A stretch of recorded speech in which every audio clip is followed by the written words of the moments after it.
त्रिदलं त्रिगुणाकारं त्रिनेत्रं च त्रियायुधं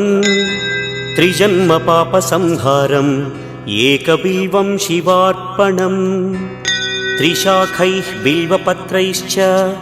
अच्छिद्रैः कोमलैः शुभैः तव पूजां करिष्यामि एकबिल्वं शिवार्पणम् कोटिकन्या महादानं तिलपर्वतकोटयः काञ्चनं शैलदानेन एकबिल्वं शिवार्पणम् काशीक्षेत्रनिवासं च कालभैरवदर्शनम् प्रयागे माधवं दृष्ट्वा एकबिल्वं शिवार्पणम् इन्दुवारे व्रतं स्थित्वा